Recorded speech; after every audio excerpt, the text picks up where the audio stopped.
YouTube, what's going on, guys? Today we are going to check out a options trading class. So if y'all know Bones the GOAT, he's the newest educator at the 245 Academy, him and Fonz. I took like a 3.5 hour drive out here to where he lives at, to his shop. He does a lot of things for the community. Like he'll do a spoken word, investing meetups, and today he's doing an options meetup. And while we're out here, we're also gonna pull up to the Barber versus TV battle and check that out, guys.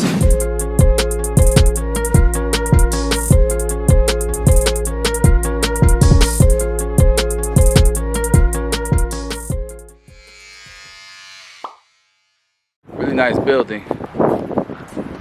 See, you opened here, you went down a little bit further. You could lose 5%, 10%, 10% in order to make.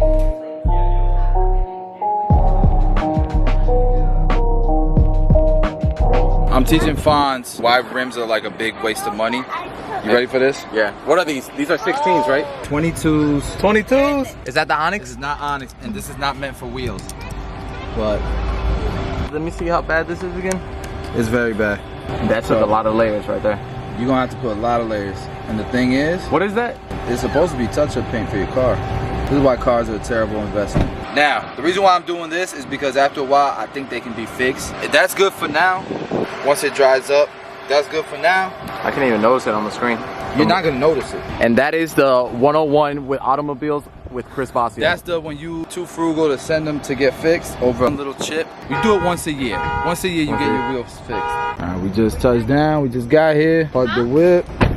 Let's go. We're gonna be here that long because the kids got school tomorrow, but I definitely wanted to come out, show support. Zoom 45 sponsored it just because Barber versus TV, they didn't have a sponsor. They showed me love. Let's see what tonight looking like. It's an epic battle. You got two of the GOATs of the industry. You know what I'm saying? Mark Marrero versus E-Dub. E-Dub flew all the way from PA to come out here. Big things, big things.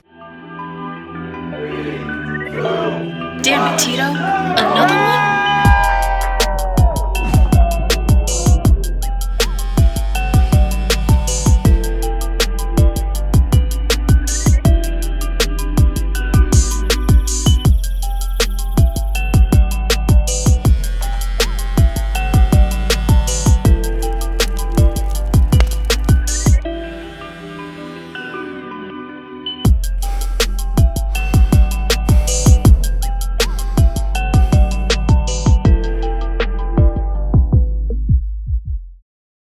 Been a while since I've been here. Daniel son been holding it down. Ready? Yo, Blow yourself up. what happened? So, ready? We're gonna turn the gas on the forklift on. Let me get away. I want no problems. I can smell the No, come propane. here, come here. Right here, look. Look. Do you see all that moving? Look. Boom! Yeah, I saw it. I can smell it. Pull it out and see if the trip time has on hose. All right, some of you guys ask me, what does Danny do behind the scenes? He builds massive spreadsheets like this. Look at this. No! That is insane, bro. So he's gonna attempt to teach me what all this means. We on our way to where I grew up when I moved from New York to Florida. When was the last time you've been there? Years. Actually, I stopped by one time that I was in the area just to see what my house looks like now. It's a rough area, bro. We're almost there. I feel like they tore down some buildings. I think I went to school down this road. Wait, so from the distance between this house and the house that came after, what's the distance? About a half hour. So this is like a half hour away from the city of Tampa. Both of these cities though are like 30 to 45 minutes away from the city of Tampa. And it looks so different. Like I don't even know if I'm going the right way. The roads are so much smaller, way less people. It's definitely developed. But bro, imagine you lived in a little old town with tumbleweeds and stuff. I don't know where I'm going, bro. There used to be a bowling alley. There used to be a club. Like a And regular that club, club or there was teen shootings club? all the time, bro. They had teen clubs out here? Some of these clubs had preteen clubs too. Some of these clubs had like preteen nights. We still don't know where we're going? All right, Grand Boulevard. We're gonna go down Grand Boulevard. This is the second go around that we're going down this road. He still doesn't know where he is. Bro, I feel like we're no longer in Florida right now. I feel like we're in Georgia. Let me see your phone. I might be on a whole nother. This don't look right. I know. That's what I've been saying the whole time. We don't got money out here, bro. This is a good place though for investment property. For cash flow, just for cash flow, I wouldn't invest here. But if you need cash flow, this is probably a good spot. Where are we right now? So this is Little Road, and it used to be a little road when I grew up, but now it's decent sized intersection, pretty big road. But when I see Little Road, we're getting closer to where I grew up.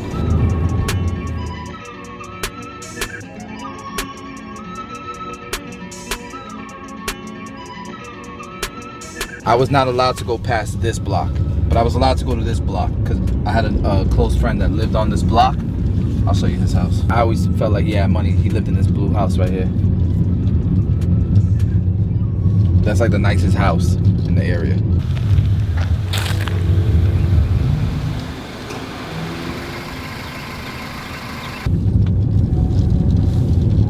I mean, we used to get in fights every day. Me and Mike, bro, we literally used to get in fights all the time because we used to stick up for each other. But my family too, like we always stuck up for one another. At the time, there was so many people in that area. You had the apartment complex, you had the neighborhood. It was definitely more of a poor area. You were around a lot of people from different backgrounds, different ethnicities. You had to communicate with people. You had challenges, you know. But my house was behind. Those are called the Wintry Apartments. Me and my cousins. So I remember we used to cut through the Wintry Apartments, hop a fence to get to.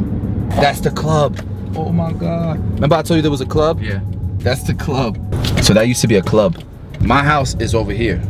There's a wooden fence that we used to hop so that we can get to my cousin's house. Right over there is the wooden fence that we used to hop. It was always like that where a lot of trees and stuff were covering it, but you could cut over it, and my cousin used to live right over here. Oh, this is very poor.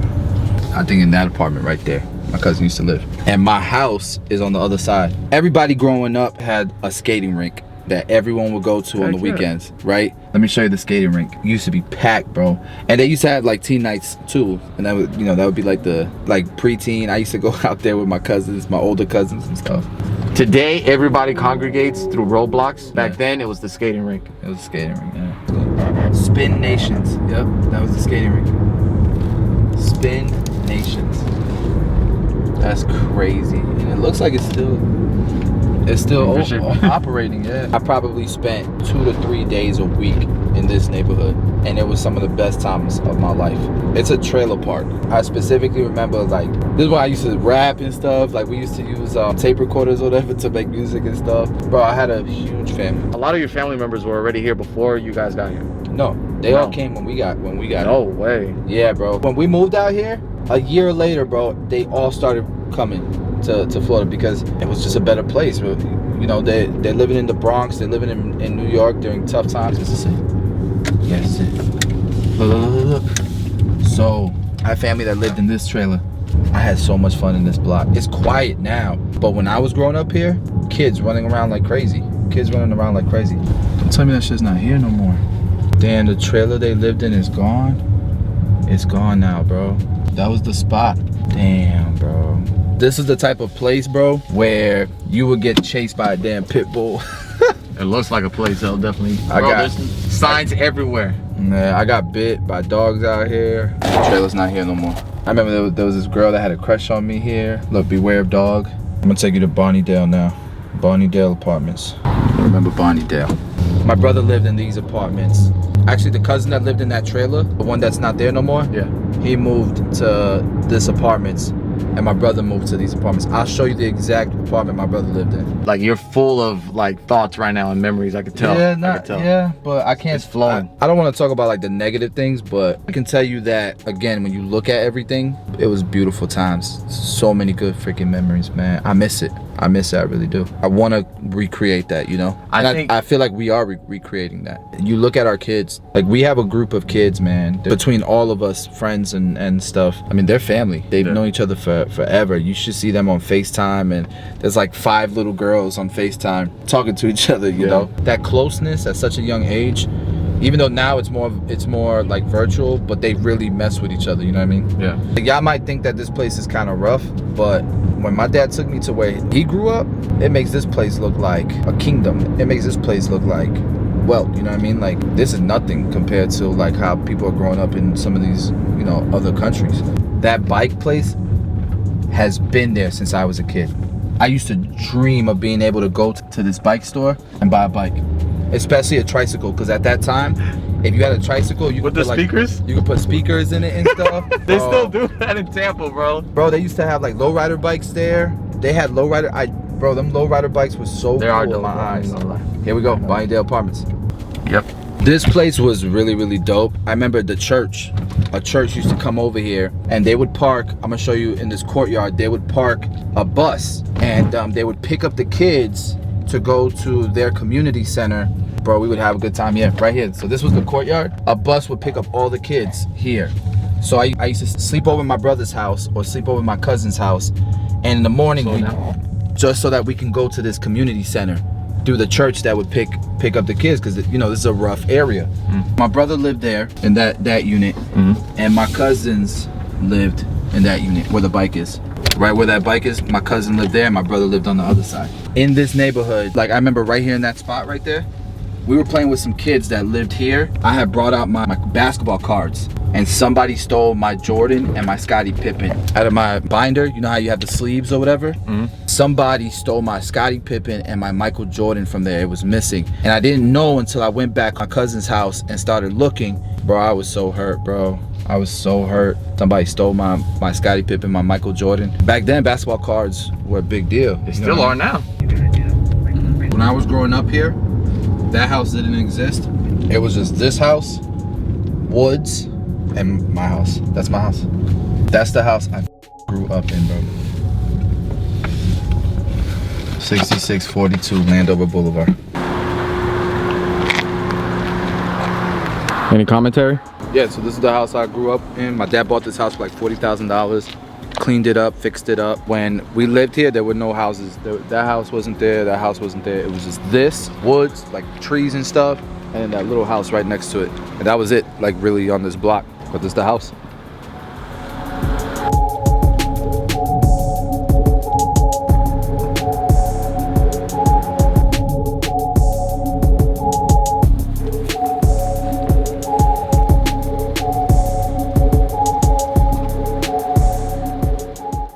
So I got home yesterday. I didn't really get to kind of give context at the Barber versus TV battle. It was a good time. A lot of these guys, man, that were there, I never really had a relationship with. You know, we knew of each other. We would say what's up. We respected one another, but we didn't really have a relationship. You know what I mean? The Barber versus TV definitely brought all of us together. It's funny because it's become a thing where some people are inspired by all these barbers in Florida coming together and like repping their state hard, and some people are like annoyed by it. None of us mean disrespect to other barbers in other states. I just felt like it was fun, friendly competition, and you're gonna talk crap and you're gonna rep your state as you should. Honestly, if it brings other states together like it did for us, man, that's what it's all about. Because from Barber versus TV, man, like we built relationships. It's just been really dope. I wanted to share that part of Barber versus TV. The vote ended up being Mark winning. Mark Morero won, and he killed it. That fade was flawless, but E-Dub killed it too, man. He did his thing. Like, I truly believe nobody took an L in that battle, because if anything, people have more respect for both of those guys than maybe they had before. Me and Jeezy are battling February 21st, but I think the next one is Al Uppercut versus Mr. Official, so look out for that one. Go follow Barber versus TV on Instagram. That was a good time. But real quick, I wanted to show you guys something too, because I wanted to share this little story with you. We had an amazing panel discussion last night on the online academy, on Tomb 45 Academy. We were just talking about, it was supposed to start with like some topics in the barber industry, but then it got into product development. Danny was talking about it, and so I got inspired by it too. I shared some videos on my Instagram. So if you don't know how Tomb 45 started, Tomb 45 started literally me trying to formulate it in my kitchen. I think a lot of people, man, when they see a business that has grown, you don't really see the process or the things that people had to do in order to build something like Tomb 45. I love sharing these videos, not necessarily for me, even though I'm proud of it. I love to share it to inspire others, that you can come from nothing, that you can build something out of passion and hard work. So this was Fonz before YouTube fame. This was Dre before he was part of Tomb 45. And this was my kitchen formulating. So I would formulate shave gel and have the barbers try it out. And I think this was like at 1 o'clock in the morning, bro. Look at this video. Like, we're literally using my wife's spatulas, her mixing bowls to try different shave gels. And in this particular night, the guys came over and helped me out, which was dope. These are my day ones, man. And we scaled. We started to grow. Look at this part of it. This was in Perez's backyard, bro. I can share this now without getting into any legal issues, but this was Perez's backyard. The factory was literally on his pool deck. The warehouse was his garage. We would pull up at 9 o'clock in the morning and not leave till like 11 o'clock at night on school nights. And look, we would hand pump to fill the shave gel bottles up. Super humble beginnings, man. And at that time, we were selling a decent amount of shave gels. You know, no excuses. You got to start somewhere. And so you might start in the kitchen, mixing in a bowl, to scaling because now you got a little bit of demand, and doing some crazy factory setup. And that was 4 years ago. 4 years later, we're doing amazing things. We're distributed all over the world. We have some patented, amazing, innovative products, and we got so many things coming up down the pipeline, man. We're so excited about the future of Tomb 45. Hopefully that inspires you guys. If you have an idea and you want to do something, number one, you see what it takes to get started. You got to put in the work. You got to sacrifice in the beginning for the things that you want in the future, man. And so I just wanted to share that part of our company, our brand. I think there's value in that. Oh, and by the way, we're so like inspired by all these reminiscing, you know, clips, and I'm going back like this, that we're gonna start a new series on the Tomb 45 Online Academy. So for all my students, we're gonna start a series called From Napkin to Production, because products like this, a power clip, this was drawn on a napkin. It was drawn on a napkin first, and then it's brought to reality through processes and through work. But what we wanted to do is, we talked about it on this panel discussion that we had on the Academy. And what we wanted to do, because some of our guys on the team have ideas and they want to create products. So we're going to go through the process from napkin to production. We're going to create 2 products for our guys on the Academy, and you guys are going to be able to watch the process from start to finish. The idea is we are going to actually produce 2 new products. Through that, you're going to learn how to create your own product. And who knows, maybe you learn from this series that we're going to start on the Academy, and you become the next big brand, or that next barber who elevates the industry through innovation. At the end of the day, that's the goal. With more innovation, we all win. With more amazing creative products,